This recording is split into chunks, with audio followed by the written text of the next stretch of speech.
नमस्कार मेरे प्यारे मित्रों।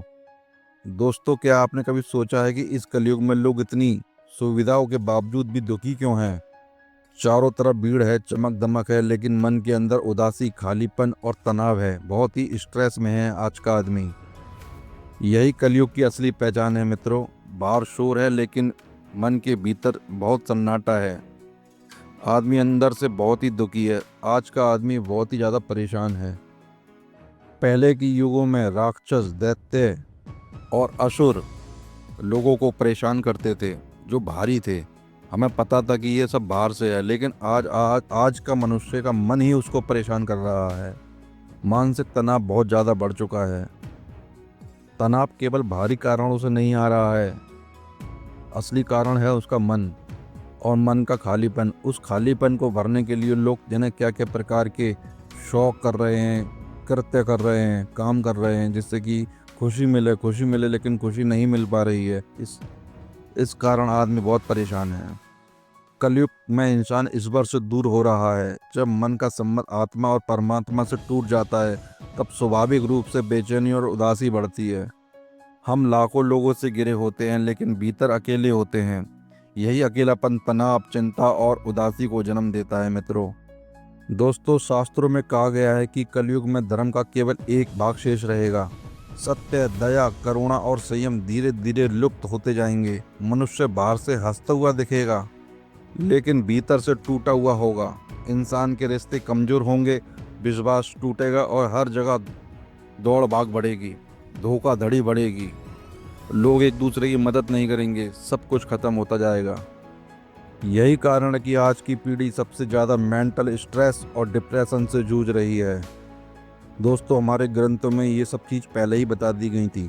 सतयुग सतयुग में धर्म के 4 स्तंभ सत्य, दया, तप, शौच पूर्ण थे। त्रेता युग में 3 बचे, द्वापर में 2 और अब कलयुग में केवल धर्म का 1/4 भाग सत्य ही शेष रहेगा। झूठ, छल, पाखंड और अधर्म बढ़ेगा। मनुष्य की प्रवृत्ति, लोग स्वार्थी, लालची और क्रोधी होंगे। परिवार और रिश्ते टूटेंगे, विश्वास कम होगा। अधिकतर लोग केवल पेट और इंद्रिय सुख के लिए जिएंगे। समाज में धन की श्रेष्ठता का आधार माना जाएगा। अधर्मी लोग सम्मानित होंगे और साधु संतों की उपेक्षा होगी। स्त्रियों का शीत और पुरुषों का संयम घटेगा। विवाह और संबंध केवल भौतिक लाभ के लिए होंगे। प्राकृतिक और मानसिक स्थिति, रोग, अकाल, महामारी और असमय मृत्यु बढ़ेगी। मनुष्य का जीवन छोटा होगा। मानसिक रोग, तनाव, उदासी सामान्य हो जाएंगी, जो होती रहेंगी। धर्म और मोक्ष का मार्ग, शास्त्र कहते हैं कि कलयुग में केवल नाम स्मरण, नाम जप ही मोक्ष, जो मोक्ष होता है, उसका मार्ग है। दोस्तों मित्रों, अन्य युगों में यज्ञ, तप, ध्यान कठिन साधन थे। बड़ी साधना करनी पड़ती थी, जब जाके भगवान प्रसन्न होते थे। लेकिन कलयुग में सरल उपाय है, नाम जप। नाम जप करिए, सत्कर्म करिए और देखिए भगवान बड़े प्रसन्न होंगे। यानी कलयुग में केवल नाम, भगवान का नाम जप ही मनुष्य को बचा सकता है। शास्त्र बताते हैं मित्रों, अंत समय में जब अधर्म पूरी तरह बढ़ जाएगा, तब भगवान विष्णु कल की अवतार लेकर आएंगे। वे अधर्म का नाश करके फिर से सतयुग की स्थापना करेंगे मित्रों। तो कुल मिला के कलयुग बड़ी ज़्यादा अपना रुद्र रूप दिखाता जा रहा है। लोग परेशान हैं, मानसिक परेशानी ज़्यादा बढ़ गई है। कोई असुर या राक्षस तो है नहीं बाहर, लेकिन आदमी अपने मन से ही बहुत ज़्यादा दुखी है। इसका मैं आपको 2 उपाय बता रहा हूँ, जो हमारे शास्त्रों में हमें बताए गए हैं।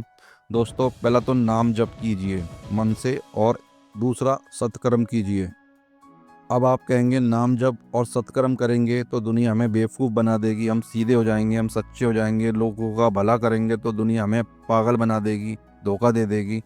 तो दोस्तों, इसका भी मैं आपको बता दूं, नाम जप और सत्कर्म हमें दूसरों के लिए नहीं करना, हमें अपने खुद की मानसिक स्थिति को सही करने के लिए करना है।